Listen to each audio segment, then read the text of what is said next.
Hello my friends and welcome back to my channel. I'm Erik and today we are watching episode 8 of season 3 of The Legend of Korra. So, last time around we had a bit of a break from the story with Korra and Zaheer, I guess. We focused on Tenzin and his new recruits at the Northern Air Temple.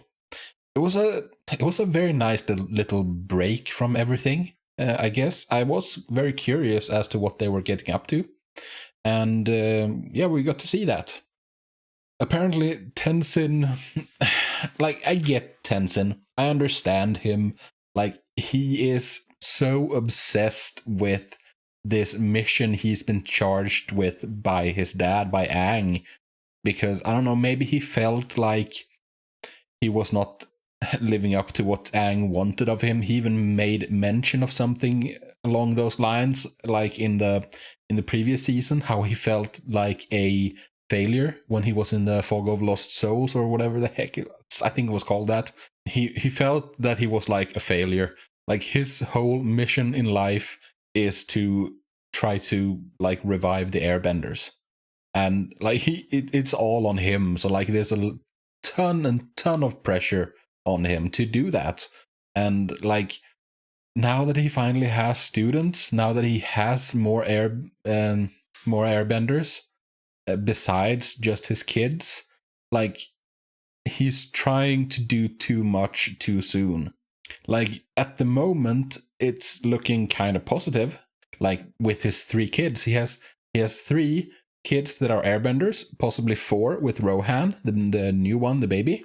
And those 3, possibly 4 kids are gonna go on and marry others, hopefully, and like have kids of their own. And like it's the process has started, but Tenzin wants to do more faster, you know? Like he wants to revive the Air Nation now, not in like generations.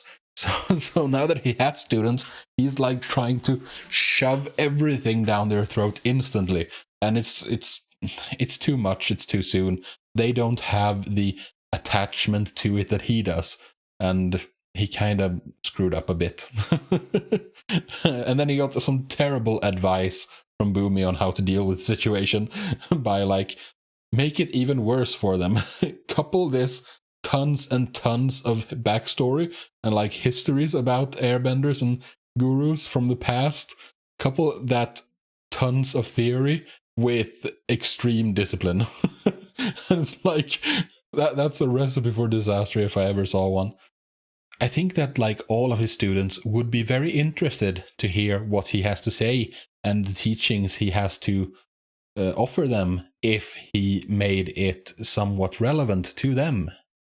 Hopefully he will continue to learn to be a bit more moderate. He showed promise at the end when he was talking to Kai, but like, because the thing is, I understand that he's very excited, but at the same time, it's not as if he can think that, okay, this didn't work that well, I will change this for the next group of students, for the next class I will have, because like there's maybe not going to be a next class. I mean, yes, we haven't finished looking for airbenders. Korra's still out looking and is going to send the ones she finds his way, but like this batch that you got is like a blessing. It's the ones you have. So it's he doesn't have a lot of time to figure this out. Anyways, that was the previous episode, and I am really curious to see what's going to happen in this one. I hope that we go back to Korra, because like her story is the most interesting one of the ones that are being told. I guess Zaheer as well, but like the Zaheer's story interacts with Korra's story. Like they're linked. I really want to know more about Zaheer, but I think it's a bit too soon for that. That's going to come in like 3 episodes, maybe? Something like that. Or 2 episodes from now. So I guess we'll see what happens next in the Metal City.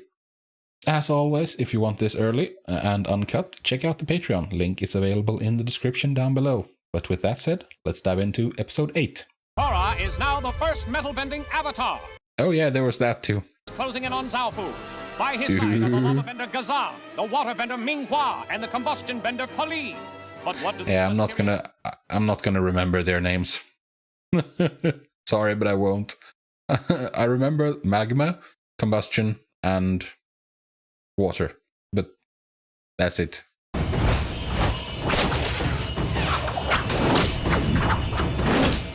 Oh, this is awesome. I can't believe I'm sparring with the Avatar. I can't believe I'm stuck with her friend. Oh, don't be that guy. Oh, nice shot, Bolin. But I thought That's you were supposed to be practicing metal bending, not earth bending. Yeah, you know how to do that already. No one gets it right away if they can get it at all. It's not normal. Yes, your point is still valid. She's the Avatar. Yes, exactly. She's the Avatar, so it's not fair to compare. And now I gotta say bye to Opal? This is the worst day ever! It's just temporary, my friend.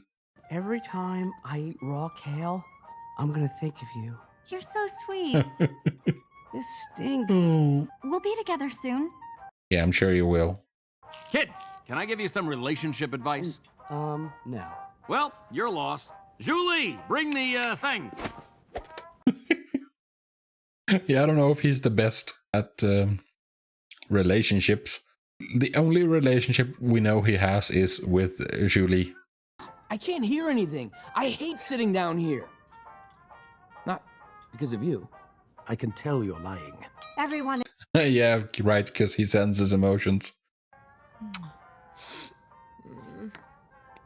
Here's to Opal. The emo kid, man. Oh, he's funny. And there she goes. Off to learn from Tenzin. Lock it down for the night. Yeah, it's time to close the flowers. I wonder why they do that. Like, what the purpose is of this. If it's security or something else. Like, why do they close at night? Someone's running down there. Who's that? Oh, it's Zaheer and his crew. Kill. Oh. Wake him up. Pabu, sleep. No, pay attention to Pabu.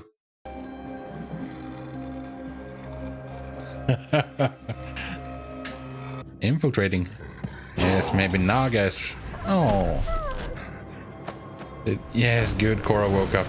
But... darn it. It's not playtime right now, okay? We are seriously going to have a talk. What the heck? There you go. Get going, boys. Let her go! Call for help. I think you're outmatched here, boys. I mean, I know you're good, but these are extreme specialists. There we go. Now we have some reinforcements maybe coming. So much. Hey, she can bend it. I've never seen that before, but then we've only seen Combustion Man. Oh, hey, girl.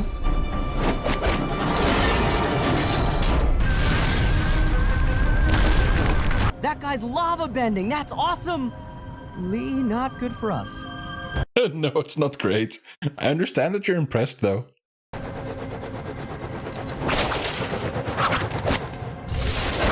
Hey, nice. How did they get in here? Don't know. I don't know, but we're not letting them escape. Holy moly. There's no way to cross that moat. We'll get blown up the second that third-eyed freak sees us. Maybe, maybe not. Bolin can land a shot. I can? You have to take her out right before we Yeah. drop down. Like you did earlier in the episode. That's how Sparky Boom Man was defeated. We're in position. Copy that. It's Bolin time. Yes. Yeah, no, you need a tiny little rock.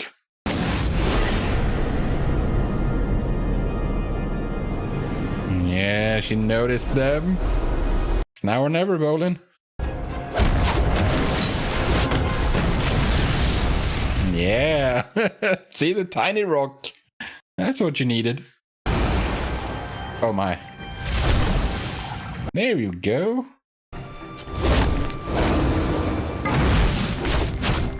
I'm a bit surprised that... Okay, never mind. I was gonna say that I was a bit surprised that Zaheer hadn't beaten these two random guards yet, but... Suyin to the rescue. We failed! Yeah, you did. We still don't know why they want Korra, though. How the heck did they just get out? This should neutralize the Shirshu toxins. Oh, it was a Shirshu. Like the one that... what was the... June? Was that her name? The bounty hunter in The Last Airbender. The kind of creature she had. It would seem they had some inside knowledge of Zaofu. They must have been working with someone. Yeah. Maybe you could help find out who. Whoever betrayed my city will suffer the consequences. Since he can tell who's lying and who's telling the truth. Like Toph could. What was I doing last night? Same thing I always do. From 9 to 10, I checked my body for ticks. Lyme disease is a serious killer. For an entire hour. Maybe it was someone a little higher up the food chain. Aiwei, why don't you question Sue? Lynn, stop. Your sister wasn't involved. Yeah, I doubt that. And I had nothing to do with the attack last night. She is telling the truth. Do you have any knowledge of the people who tried to kidnap the Avatar? No. That sounded suspicious. Where are they now? I don't know. I'm telling you, I didn't help them. You're a traitor to the entire clan. I don't know about that. Like, it's easy to get a false positive. Like, what was his name? Jet. He was telling the truth to Toph when he was brainwashed. Because he believed he was telling the truth. Team assembled, ready to rendezvous. And look at this. We have to get him to talk. Let's go confront him with this evidence right now. No. Let's give him a little time to sweat it out. Yeah, Marco's suspicious of that guy now. How does a random guard get involved with a group of super criminals anyway? Exactly. What do you mean? That guard is only 18 years old. Like, that's a definite possibility that it's More than this... 13 years. Exactly. That it's this guy who is questioning people. Because if he's involved, then he can't find the liar if he is the liar. And he can point someone out who is not a liar and call them a liar. If I was trying to set someone up, I would tell everyone he's guilty and then plant the evidence in his apartment as proof. Yeah. Oh, you mean exactly like what you did to me? Oh, right. Maybe he's just the fall guy. But for Yeah. For the only person who can truly keep a secret in this city. Aiwei. Yeah, that's his name. Because if it was anyone else, then Aiwei could find out who it was. So, like, it makes sense for him to be the one who is in league with he's Zaheer. invisible. He's probably not invisible. It's just an empty book. It might not be just an empty book. Might have some secret ink or something. Put that back. We don't want Aiwei to know we were in here if we can't find anything. Look at these Oh, it's been moved. Ooh, the plot thickens. Or it could be how Zaheer got It's in and not out. a storage cellar that you hide behind a bookshelf. What are you doing in my house? Nothing. Just looking around. We came here because things weren't adding up, and we thought you might have some answers. Let's talk over some tea. Don't let him make the tea, though. Because he might put some stuff in it. It's not adding up, exactly. I'm noticing that he does not have a cup himself. It's just 4 cups. You don't think I had something to do with this, do you? We're just looking for answers. And you think you found something, don't you? Yes, they do think that. Come on, he's getting away! I'm still a little new at this, so back off! Yeah, good point.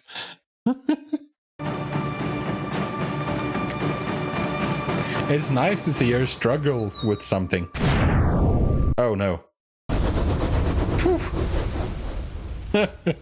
Think fast. Jesus, Korra. And that probably destroyed any evidence down here. I heard an explosion. Where's Aiwei? Your trusted advisor was the one who betrayed us. He was lying about the guard. What? Oh, Collapsed the tunnel behind him. that's lazy, guys. Or maybe she just like has gotten better, but the first time she did that, we saw the sole of her shoe like move out of the way so she could be barefoot. And find out where this tunnel exits immediately. I'm okay with it. I don't really, like, it doesn't really matter to me that much. But I did notice. We located the end of the tunnel, but there's no sign of him. Whoever these guys are, they're more powerful than we thought. Can we finally find out something now? Because Lin knows about Zaheer. I'm taking you back to Republic City where I can protect you. If I wasn't safe here, then I'm not safe anywhere. I have to stop them. It's too dangerous. You are not going. Why is it too dangerous? Korra, listen to Lin. But they... Please. They're Lin's on, only looking... like, it's how reluctant they are to talk about Zaheer is concerning. I'll have my people prep your airship and you can leave first thing in the morning. And Korra very much does not like being protected. It's a pet peeve of hers. I want you to hunt down Aiwei and bring him back to me. But you said... I said what Lin wanted to hear, and I bought you guys some time. Yeah. So, I'll deal with Lin in the morning. Okay. Maybe not in that case. Like, it was concerning how they were both so on the same page, both Sue and Lin. But apparently not. Ah, gosh darn it. Okay, so that was episode 8. So this was a fun episode. I like seeing Zaheer back in the mix a bit more. Like he was more directly influencing events this time around. There was an actual confrontation. And again, he's still going for Korra. And I don't know why. Like, I have my suspicions as to why. Like, there can only be 3 as the way I see it. And they are still, like, I mentioned them previously, but it's brainwashing her or, like, getting her over on their side so that they control the Avatar. Killing Korra, and, like, so that there's a new Avatar born. So that they can get to that Avatar first and bring that new Avatar up in according to their worldview. And third, that they want to wipe out the Avatar completely by making Korra go into Avatar state and then killing her in that state so that there's no more Avatar power whatsoever. Those are the 3 that I know of, and there might be something completely different that I haven't thought of. Going by their actions in this episode, I think it's safe to say that killing Korra in order to bring forth a new Avatar is not on the table, because if that was the case, then they would have just killed her in her bed, like when they wouldn't have had to kidnap her. Like, kidnapping her means that they either want to brainwash her and like get her on their side, or that they want to delete the Avatar power.